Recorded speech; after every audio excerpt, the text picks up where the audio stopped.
Student, अभी तक हमने जो भी है वो ट्रांसपोर्ट ऑफ ऑक्सीजन कंप्लीट कर लिया था। आज जो भी हमारा दूसरा टॉपिक है वो ट्रांसपोर्ट ऑफ कार्बन डाइऑक्साइड है।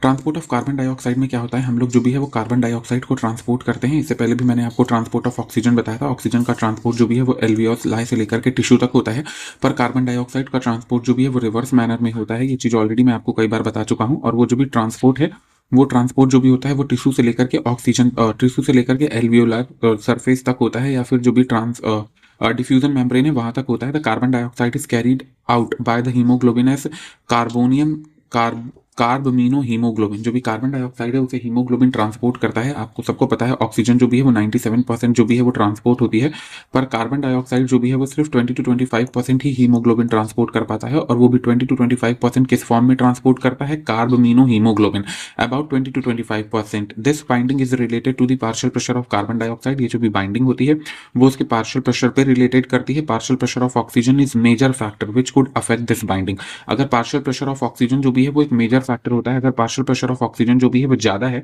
तो ये बाइंडिंग जो भी है वो मे बी अफेक्ट हो सकती है, इंक्रीज भी हो सकती है और डिक्रीज भी हो सकती है। When the partial pressure of carbon dioxide is higher and partial pressure of oxygen is lower in which the tissue, जिसे हम लोग कहते हैं, अगर पार्शियल प्रेशर जो भी है वो कार्बन डाइऑक्साइड का जो भी है वो हायर है, नॉट सॉरी मैंने गलत बोल दिया। When the partial pressure of carbon dioxide is higher and the partial pressure of oxygen is lower, अगर partial pressure of carbon dioxide जो भी है वो ज्यादा है और ऑक्सीजन का जो भी है वो लोअर है, टिश्यू के अंदर more binding of carbon dioxide occur. Where as उस कंडीशन में जो भी है वो ज्यादा से ज्यादा बाइंडिंग होगी कार्बन डाइऑक्साइड की, जबकि when the partial pressure of carbon dioxide is lower and partial pressure of oxygen is higher in the alveoli dissociation, अगर जो भी partial pressure of carbon dioxide जो भी है वो ज्यादा है और partial pressure of oxygen जो भी है वो कम है, तो उस कंडीशन में जो भी है वो डिसोसिएशन की प्रोसेस जो भी है वो ज्यादा टेक प्लेस करना स्टार्ट हो जाएगी।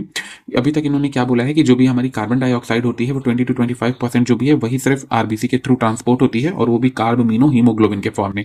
अगर partial pressure of carbon dioxide जो भी है वो कम है और पार्शियल प्रेशर ऑफ ऑक्सीजन ज्यादा है, तो उस कंडीशन में मैं यहाँ पे आपको फिर से एक बार ये लाइन समझा दे रहा हूँ, ये बहुत ज्यादा इंपॉर्टेंट लाइन है। तो partial pressure of carbon dioxide अगर ज्यादा है और पार्शियल प्रेशर ऑफ ऑक्सीजन कम है, तो वो जो भी है वो बाइंडिंग को हेल्प करेगा और वो भी टिश्यू के अंदर उस कंडीशन में कार्बन डाइऑक्साइड की हीमोग्लोबिन के साथ बाइंडिंग हो जाएगी। लेकिन अगर पार्शियल प्रेशर ऑफ ऑक्सीजन जो भी है वो ज्यादा है और partial pressure of carbon dioxide जो भी है वो कम है, और ये चीज जनरली एल्वियोलाई में होती है क्योंकि वहीं पे पार्शियल प्रेशर जो भी है वो ऑक्सीजन का बहुत ज्यादा होता है, तो उस कंडीशन में वो डिसोसिएशन को प्रमोट करेगा। दैट मीन्स अगर हम लोग टिश्यू के पास जाते हैं, अगर आप यहाँ पे देखकर समझ पा रहे हैं कि यहाँ पे ये जो भी है वो हमारी एल्वियोलाई है और ये जो भी है वो हमारा टिश्यू है, तो अगर यहाँ पे partial pressure of carbon dioxide ज्यादा है और ऑक्सीजन का पार्शियल प्रेशर कम है, तो ऑक्सीजन जो भी है वो तुरंत ही इस जो भी ऑक्सीजनेटेड ब्लड ऊपर से आया होगा इसके साथ बाइंड होकर के एल्वियोलाई के साथ चली जाएगी, और एल्वियोलाई पे पार्शियल प्रेशर ऑफ ऑक्सीजन ज्यादा है और partial pressure of carbon dioxide कम है, तो यहाँ पे डिसोसिएशन होगा और कार्बन डाइऑक्साइड एल्वियोलाई में आएगी और एल्वियोलाई से एल्वियोलर कंडक्टिंग ट्रैक या फिर जो भी है पाथ से होते होते, दैट मीन जो भी हमारा रेस्पिरेटरी ट्रैक या रेस्पिरेटरी पाथ है उससे होते होते वो एटमॉस्फेयर में दोबारा से वापस चली जाएगी, depending upon the partial gradient या फिर कंसंट्रेशन ग्रेडियंट, जो कि हम ऑलरेडी बता चुके हैं, of the carbon dioxide from carbamino haemoglobin take place. That means वो जो भी है अगर कार्बन डाइऑक्साइड का कंसंट्रेशन कम है और ऑक्सीजन का कार्बन डाइऑक्साइड का पार्शियल प्रेशर कम है और ऑक्सीजन का पार्शियल प्रेशर ज्यादा है, तो उस कंडीशन में जो भी है वो कार्बमीनो हीमोग्लोबिन, जो कि कार्बन और हीमोग्लोबिन के मिलने से कार्बमीनो हीमोग्लोबिन बना था, वो एल्वियोलाई में जाकर के डिसोसिएट हो जाएगा और carbon dioxide which is bonded to the haemoglobin from the tissue is delivered to the alveoli, और वो कार्बन डाइऑक्साइड जो कि टिश्यू से बाउंड की गई थी हीमोग्लोबिन के साथ और फॉर्म हुआ था कार्बमीनो हीमोग्लोबिन, अब वो एल्वियोलाई के पास जाएगा और एल्वियोलाई के पास जाते जाते वो जो भी है वो वहां पे डिसोसिएट हो जाएगा, वहां पे टूट जाएगा, और जो कार्बन डाइऑक्साइड जो भी है वो एल्वियोलाई के अंदर चली जाएगी और जो भी हीमोग्लोबिन है वो दोबारा से ऑक्सीजन को बाइंड करके ऑक्सी हीमोग्लोबिन को बनाएगा, और ये प्रोसेस या फिर साइकिल जो भी है वो कंटिन्यू रहेगी। RBC contain a very high concentration of enzymes. RBC जो भी होते हैं वो बहुत ही हाई कंसंट्रेशन ऑफ एंजाइम्स को कंटेन करते हैं, कार्बोनिक एनहाइड्रेज, और वो एंजाइम जो भी होता है उसका नाम होता है कार्बोनिक एनहाइड्रेज। दैट मीन्स वो एंजाइम जो हमारे आरबीसी के अंदर प्रेजेंट होता है उसका नाम होता है carbonic anhydrase, and minute quantity of the same is present in the plasma too. और ये जो भी कार्बोनिक एनहाइड्रेज एंजाइम है ये जो भी है वो हमारे प्लाज्मा में भी थोड़ी सी क्वांटिटी में प्रेजेंट होता है। This enzyme facilitate the following reaction in both direction. ये जो भी एंजाइम है कार्बोनिक एनहाइड्रेज, ये जो भी है वो दिस रिएक्शन को वो बोथ डायरेक्शन, फॉरवर्ड और बैकवर्ड दोनों डायरेक्शन में ये जो भी है वो फैसिलिटेट करता है, और वो रिएक्शन है carbon dioxide plus water. Carbonic anhydrase की प्रेजेंट में बनाएंगे हमारे H3CO3 बाइकार्बोनेट्स, और ये जो भी बाइकार्बोनेट है वो कार्बोनिक एनहाइड्रेज और कार्बोनिक एनहाइड्रेज की प्रेजेंस में दोबारा से HCO3 minus ion carbonic ion और उसके बाद यहाँ पे जो भी है वो H प्लस आयन को, हाइड्रोजन आयन को प्रोड्यूस करेंगे। That means this reaction is very very important. भी रिएक्शन है जिसमें कार्बन डाइऑक्साइड प्लस वाटर आपस में मिलकर कार्बोनिक एनहाइड्रेस की प्रेजेंस में H2CO3 बना रहे हैं, और H2CO3 जो भी है वो कार्बोनिक एनहाइड्रेस की प्रेजेंस में दोबारा से HCO3 माइनस आयन और H प्लस आयन का फॉर्म कर रहा है at the tissue side where the partial pressure of carbon dioxide is higher. मैंने कई बार बोला हुआ है टिश्यू साइड पे जो भी पार्शियल प्रेशर होता है कार्बन डाइऑक्साइड का वो हायर होता है और ऑक्सीजन का पार्शियल प्रेशर कम होता है। आपको कमेंट सेक्शन में बताना है कि ऑक्सीजन का पार्शियल प्रेशर किस जगह पर ज्यादा होता है और कार्बन डाइऑक्साइड का पार्शियल प्रेशर किस प्लेस पे या फिर किस साइड पे जो भी है वो कम होता है as compare to the tissue. Higher due to the catabolism, क्योंकि वहाँ पे कैटाबॉलिक रिएक्शंस चल रही होती हैं और कैटाबॉलिक रिएक्शंस के रिजल्ट स्वरूप जो भी है वो कार्बन डाइऑक्साइड रिजल्ट होता है, जो भी है वो रिलीज होता है। Carbon dioxide diffuse into the blood, carbon dioxide जो भी है वो ब्लड के अंदर डिफ्यूज होता है, टिश्यू से डिफ्यूज होता है। सिंपल डिफ्यूजन दिखाता है आरबीसी और प्लाज्मा। दैट मीन्स कुछ कार्बन डाइऑक्साइड जो भी है वो आरबीसी में जाता है 20 to 25% और रिमेनिंग जो भी होता है वो हमारा प्लाज्मा में जाता है and forms HCO3 minus and H plus ion. और उस ब्लड के अंदर, प्लाज्मा के अंदर या फिर ब्लड के अंदर ये जो भी है वो HCO3 माइनस आयन बनाता है और H प्लस आयन बनाता है at the alveolar site where PCO2 is lower. Alveolar site पे जहाँ पे हमारा partial pressure of carbon dioxide lower होगा, इंस्टेड वहाँ पे पार्शियल प्रेशर ऑफ ऑक्सीजन ज्यादा होगा।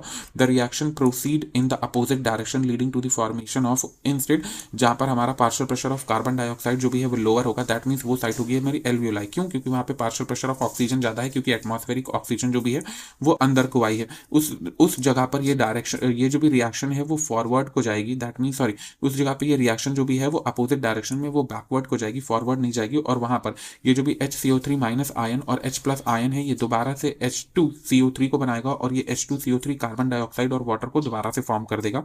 Opposite direction leads to the formation of CO2 and H2O।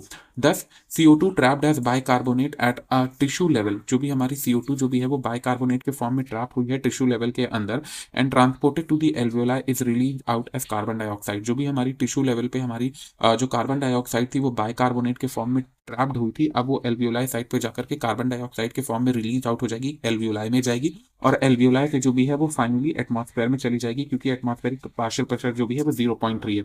और एल्वियोलाई का पार्शियल प्रेशर आपको लिखकर बताना है कि क्या होता है कार्बन डाइऑक्साइड के लिए। मैंने ऑलरेडी आपको लास्ट क्लास में बहुत अच्छे से डिस्कस किया हुआ है। Every 100 millilitre of deoxygenated blood, हर एक 100 millilitre of deoxygenated blood deliver approximate 4 millilitre of carbon dioxide to the alveoli. That means 100 millilitre of deoxygenated blood जो भी था, जितना भी 100 मिलीलीटर ऑफ डीऑक्सीजनेटेड ब्लड होता है वो 4 मिलीलीटर ऑफ कार्बन डाइऑक्साइड को एल्वियोलाई तक डिलीवर करता है। कहाँ से डिलीवर करता है? टिश्यू से डिलीवर करता है। अगर टिश्यू से हम लोग एल्वियोलाई तक का देखते हैं तो 100 मिलीलीटर ऑफ ब्लड जो भी है वो 4 मिलीलीटर ऑफ कार्बन डाइऑक्साइड को डिलीवर कर देता है। आपको कमेंट सेक्शन में ये भी बताना है कि 100 मिलीलीटर ऑफ ऑक्सीजनेटेड ब्लड जो भी है वो कितनी ऑक्सीजन को डिलीवर करता है। देखो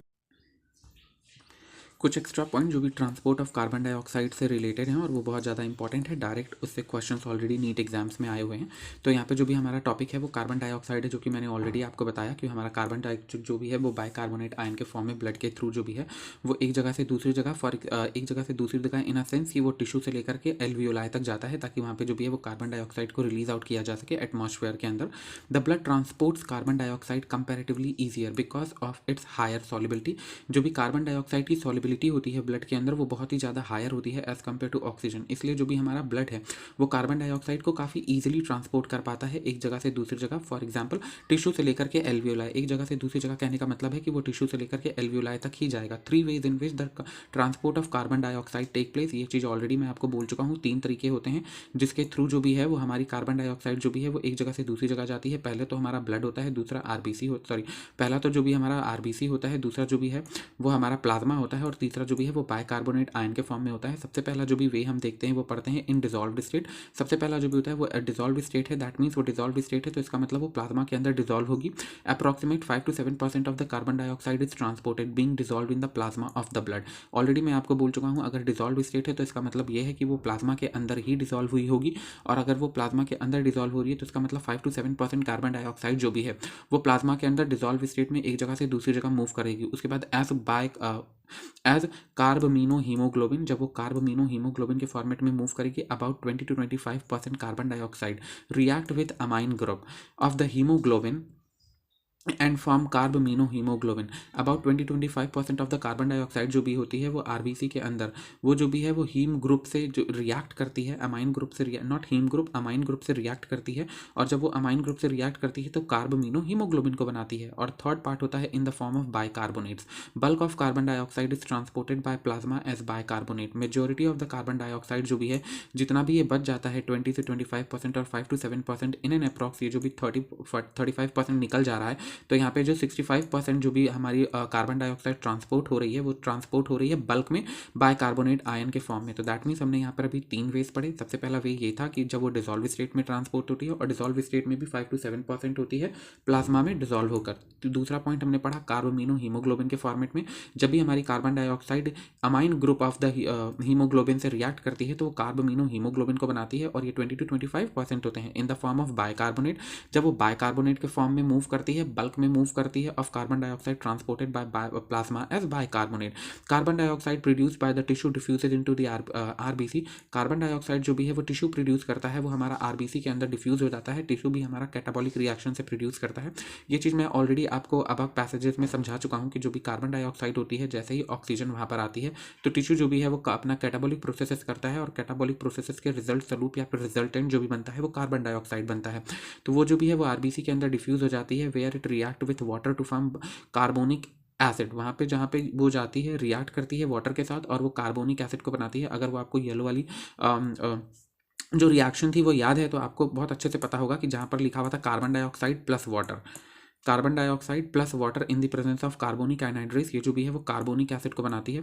और ये जो भी कार्बोनिक एसिड जब भी बनता है तो ये बहुत ही ज़्यादा इंपॉर्टेंट फॉर्म होता है। This reaction is catalysed by the enzyme. ये जो भी रिएक्शन है वो एक एंजाइम कैटलाइज करता है और उसका नाम होता है कार्बोनिक एनहाइड्रेस, जो कि आरबीसी में काफ़ी अबेंडेंट अमाउंट में प्रेजेंट होता है। RBC contain a very high concentration of this enzyme and minute quantities present in the plasma too. ये चीज़ ऑलरेडी मैं आपको डिस्कस कर चुका हूँ। जो भी आरबीसी होती है वो बहुत ही high quantity, plenty of carbonic anhydrase को प्रेजेंट करती है। दैट मीन्स प्लेंटी अमाउंट में या फिर अबंडेंट अमाउंट में, काफ़ी हाई कंसंट्रेशन में ये जो भी कार्बोनिक एनहाइड्रेस एंजाइम है ये आरबीसी के अंदर प्रेजेंट होता है, और थोड़ा सा एंजाइम में माइन्यूट क्वांटिटी में प्लाज्मा में भी प्रेजेंट होता है। इस एंजाइम का काम होता है जब भी कार्बन डाइऑक्साइड टिश्यू से आती है और ब्लड के अंदर आती है तो वहाँ पे वो वाटर से रिएक्ट करके कार्बोनिक एसिड को बनाती है।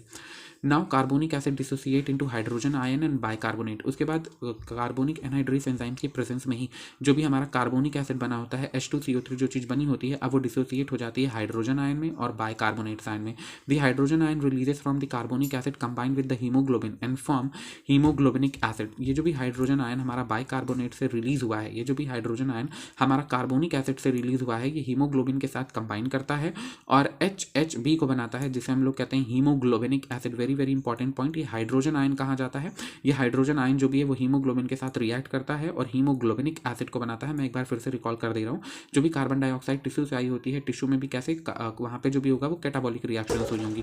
कैटाबॉलिक रिएक्शंस के बाद ये जो भी कार्बन डाइऑक्साइड आई होती है ये आरबीसी के साथ जाती है। आरबीसी में वाटर प्रेजेंट होता है, आरबीसी के वाटर को लेती है और वहाँ पे जो भी है वो कार्बोनिक एसिड को बनाती है। Carbonic acid carbonic anhydrase enzymes की प्रेजेंस में फर्दर मूवमेंट दिखाता है और ये रिएक्शन को आगे प्रोसीड करता है। और जब रिएक्शन आगे प्रोसीड होती है तो कार्बोनिक एनहाइड्रेस की प्रेजेंट में जो भी कार्बोनिक एसिड था वो हमारा हाइड्रोजन आयन और HCO3 minus ion, that means bicarbonate ion के फॉर्म में स्प्लिट हो जाता है। ये जो भी हाइड्रोजन आयन होता है वो हीमोग्लोबिन के साथ जाकर के कंबाइन होता है और हीमोग्लोबिन के साथ जब ये कंबाइन होता है तो हीमोग्लोबिनिक एसिड को बनाता है।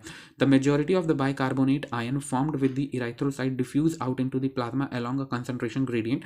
दैट मीन्स जो भी majority of the bicarbonate ion होते हैं जो कि हमारे आरबीसी के अंदर बने हुए होते हैं, तो majority of the bicarbonate ion formed with the RBC diffuses, that means वो डिफ्यूज आउट हो जाते हैं, वो प्लाज्मा के अंदर डिफ्यूज करके चले जाते हैं कंसंट्रेशन ग्रेडियंट के बेसिस पे। That means higher concentration to lower concentration. अगर प्लाज्मा में लोअर कंसंट्रेशन है तो आरबीसी से डिफ्यूज आउट करके ये प्लाज्मा के अंदर मूव कर जाएंगे। In the plasma HCO3 ion combined with Na, और प्लाज्मा के अंदर जैसे ही कंसंट्रेशन ग्रेडियंट के फॉर्म में मूव करेंगे या फिर कंसंट्रेशन ग्रेडियंट के रिजल्ट के फॉर्म में रिजल्ट स्वरूप ये मूव करेंगे higher concentration to lower concentration. ये जो भी बाइकार्बोनेट आयन है वो Na के साथ कंबाइन करेगा, सोडियम के साथ कंबाइन करेगा और सोडियम बाइकार्बोनेट को बनाएगा और उसका फॉर्मूला जो भी है वो NaHCO3 माइनस होता है। Nearly 70% of the carbon dioxide transported by plasma as NaHCO3, that mean 70% of the carbon dioxide जो भी है वो प्लाज्मा के फॉर्म में ट्रांसपोर्ट होगी। Nearly 70% of the carbon dioxide transported by plasma, nearly 70% of the carbon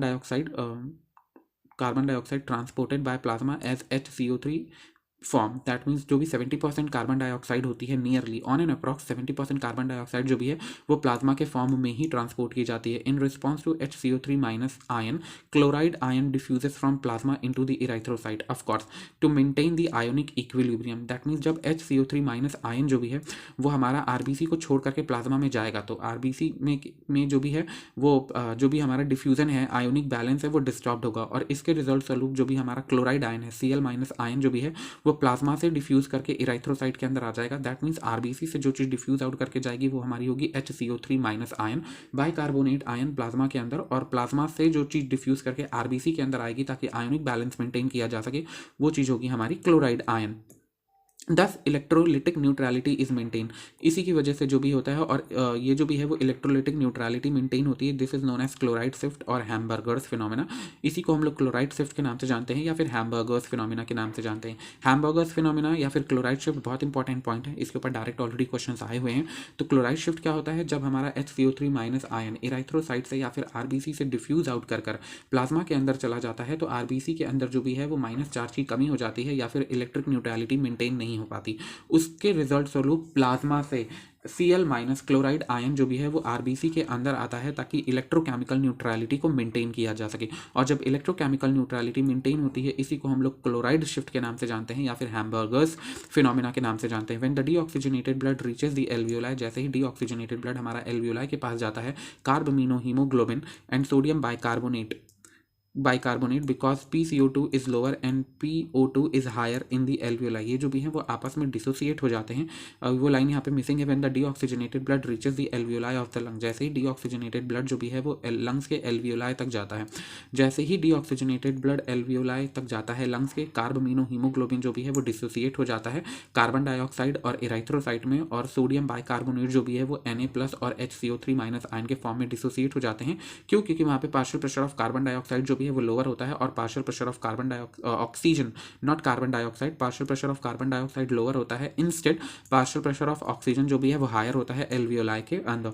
this dissociation is situated not situated, dissociation is stimulated by oxyhaemoglobin. ये जो भी डिसोसिएशन है वो ऑक्सीहीमोग्लोबिन की वजह से स्टिमुलेट होता है। क्यों? क्योंकि वहाँ पे जो भी है वो ऑक्सीहीमोग्लोबिन, दैट मीन्स हीमोग्लोबिन का कंसंट्रेशन है जो भी है वो कंपैरेटिवली ज़्यादा होता है।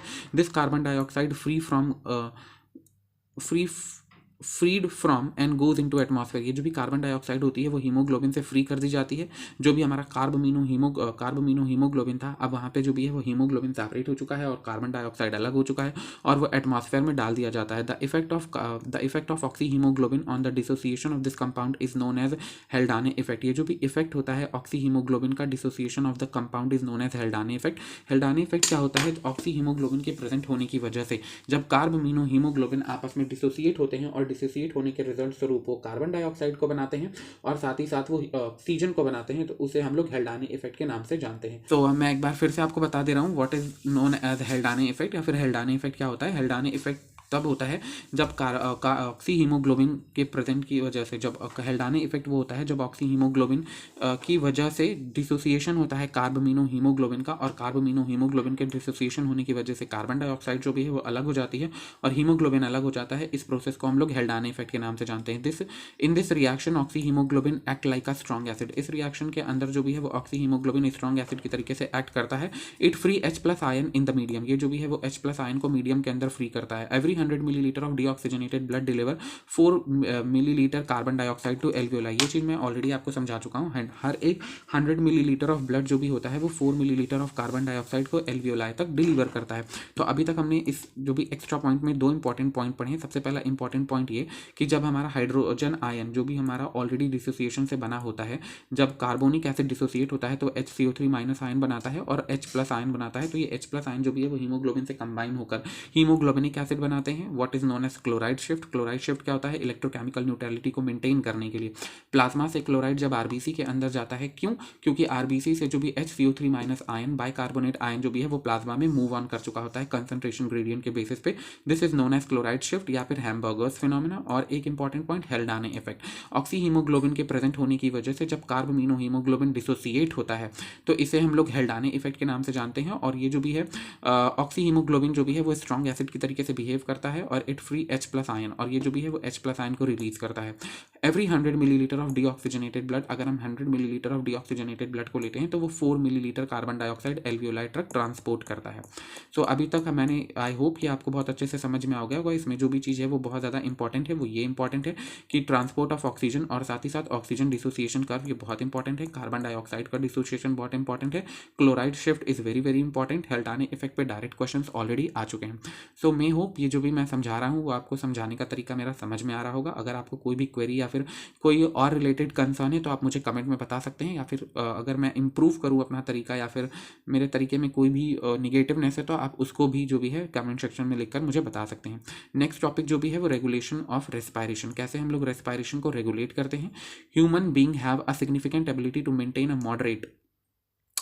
And moderate the respiratory rhythm to suit the demand of the body tissue. Of course हमारे पास ये जो भी है रेगुलेशन ऑफ रेस्पायरेशन में की एबिलिटी होती है कि हम अपनी जो भी रेस्पायरेटरी रिदम है, जो भी रेस्पायरेटरी रेट है, जो कि ऑन एन एवरेज जो भी एक हेल्दी इंडिविजुअल 12 to 16 टाइम्स पर मिनट रेस्पायरेशन करता है या फिर ब्रीथिंग करता है, उसे हम लोग मॉडरेट और मेंटेन कर सकते हैं। रेस्पायरेटरी रिदम को हम ऊपर भी कर सकते हैं और रेस्पायरेटरी रिदम को हम नीचे भी कर सकते हैं। This is done by the neural system. ये जो भी है वो हमारी न्यूरल सिस्टम वो पूरा का पूरा ब्रेन से रिलेटेड होता है और न्यूरल सिस्टम ही हेल्प करता है। Specialised centre present in the medulla region, जो भी मेडुला रीजन के अंदर एक स्पेशलाइज्ड सेंटर प्रेजेंट होता है off the brain called respiratory rhythm centre is primarily responsible for this regulation. एक स्पेशलाइज्ड रीजन हमारे ब्रेन के अंदर प्रेजेंट होता है, एक स्पेशलाइज्ड रीजन हमारे ब्रेन के अंदर प्रेजेंट होता है मेडुला रीजन के अंदर, जिसे हम लोग रेस्पायरेटरी रिदम सेंटर के नाम से जानते हैं, primarily responsible for this regulation.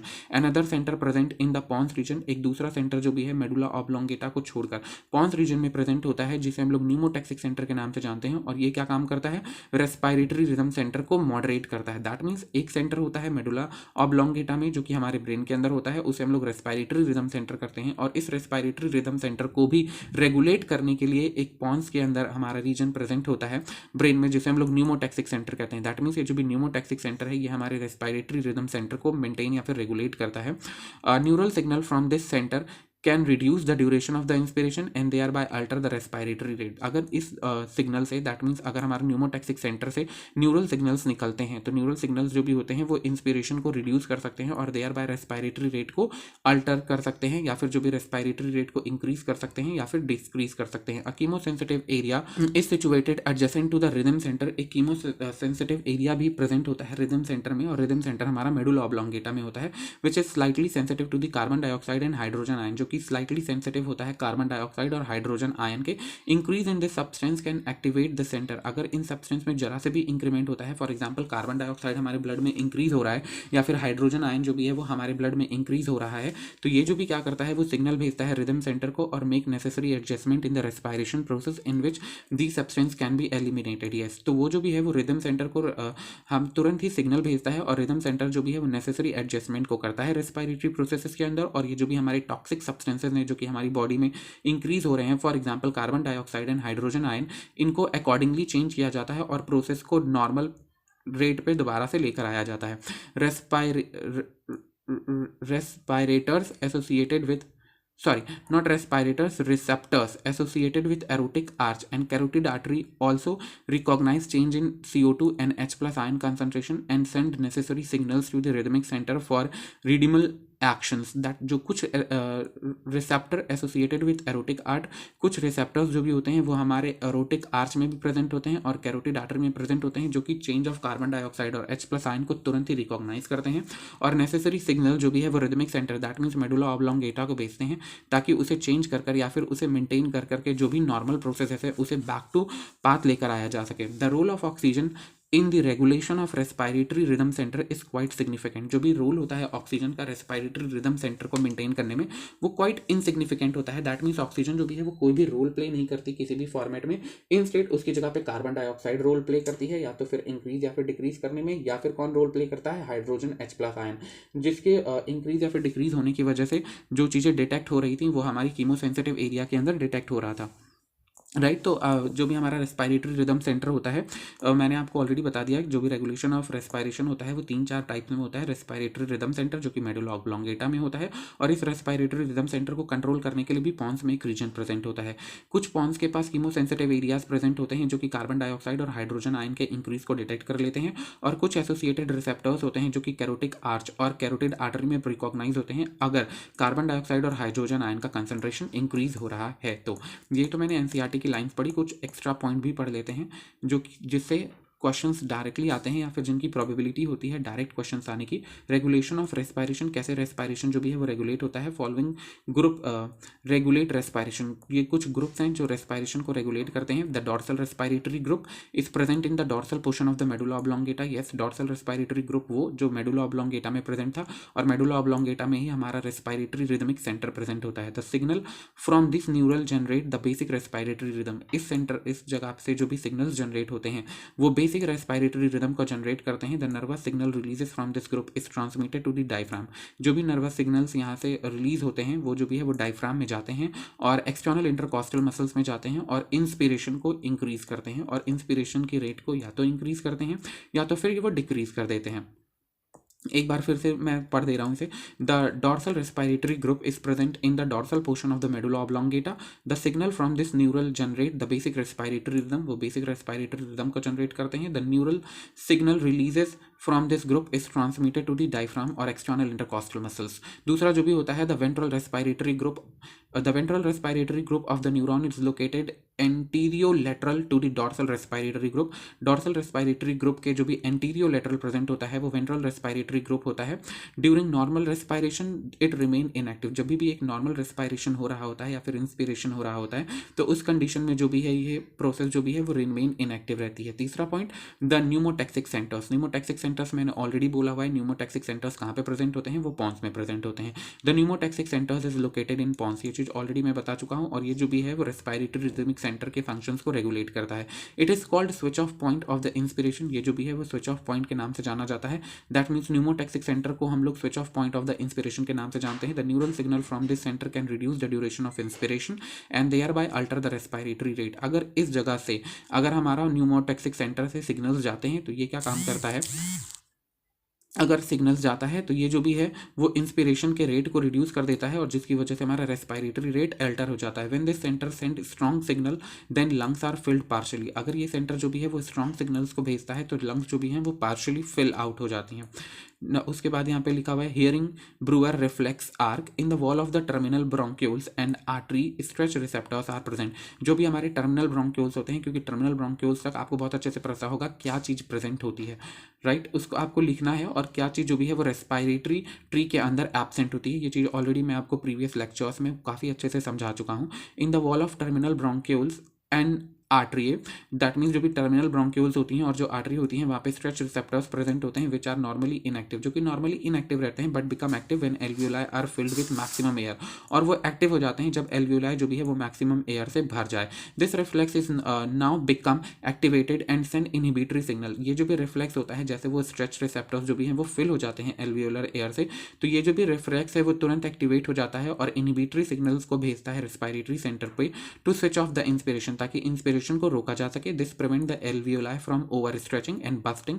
ये जो भी होता है वो एल्वियोलाई को प्रिवेंट करता है कि ओवर स्ट्रेच ना हो जाए या फिर फट ना जाए, बस्ट ना कर जाए। So this reflex is the preventive reflex which work only when. ये रिफ्लेक्स जो भी है वो एक प्रिवेंटिव तरीके का रिफ्लेक्स है जो सिर्फ और सिर्फ तब काम करता है जब नॉर्मल मैकेनिज्म स्विच ऑफ हो जाता है off the inspiration does not work timely due to any reason. जब किसी भी रीजन की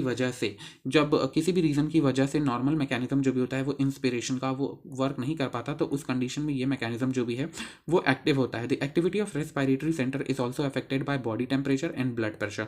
जो एक्टिविटी होती है रेस्पिरेटरी सेंटर की, जो भी रेस्पिरेटरी रिदमिक सेंटर होता है जो मेडुला ऑब्लोंगेटा में होता है, ये जो भी रेस्पिरेटरी सेंटर होता है इसकी जो भी एक्टिविटी होती है ये अफेक्ट हो जाता है बॉडी टेम्परेचर से या फिर प्रेशर से। When the temperature and the pressure is increase the respiratory rate is also increase. जब भी टेम्परेचर या फिर प्रेशर इंक्रीज होता है तो रेस्पिरेटरी रेट भी ऑटोमेटिकली इंक्रीज हो जाता है। फॉर एग्जाम्पल, अगर आप कभी भी फिजिकल लेबर कर रहे हैं और आप बहुत ही रनिंग कर रहे हैं, नॉट नॉट जॉगिंग, अगर आप रनिंग कर रहे हैं तो आप खुद भी देखिए कि आपका रेस्पिरेटरी रेट जो भी है वो इंक्रीज होगा, आप ज़्यादा से ज़्यादा रेस्पिरेशन लेंगे। सो यहाँ पे जो भी हमारा रेस्पिरेटरी सेंटर की जो भी एक्टिविटी होती है वो डायरेक्ट अल्टर करती है टेम्परेचर और प्रेशर के इंक्रीज होने की वजह से।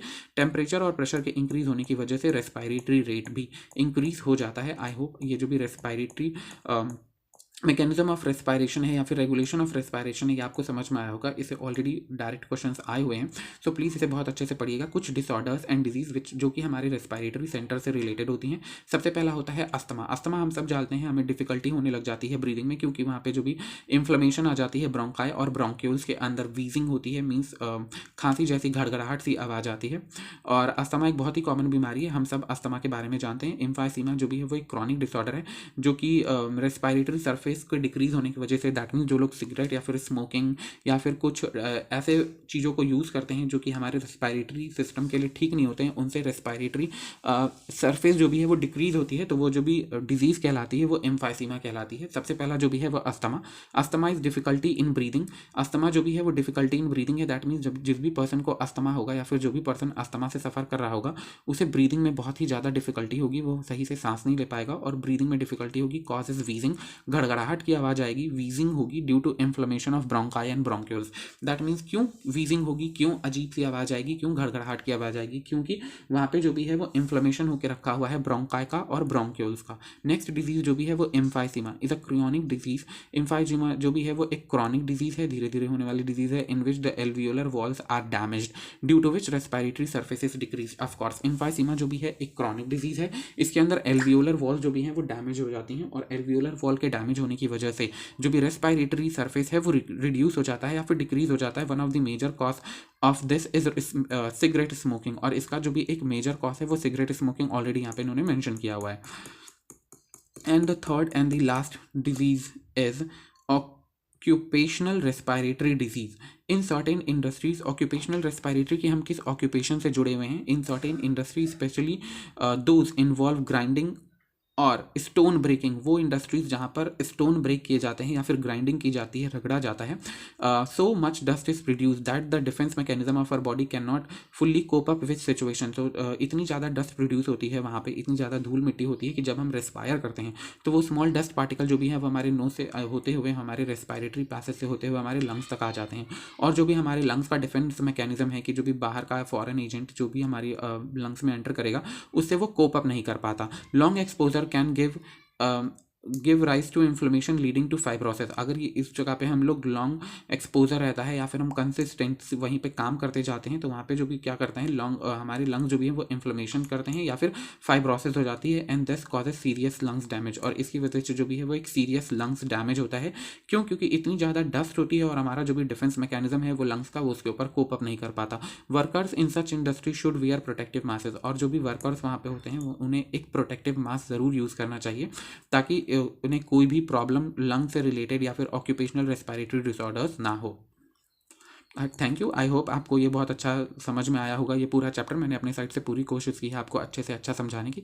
फिर भी अगर आपको कोई क्वेरी है या फिर आप कुछ क्वेश्चन पूछना चाहते हैं तो आप कमेंट सेक्शन में मुझे लिख करके ये चीज़ बता सकते हैं। Thank you. If you like my channel please like share and subscribe.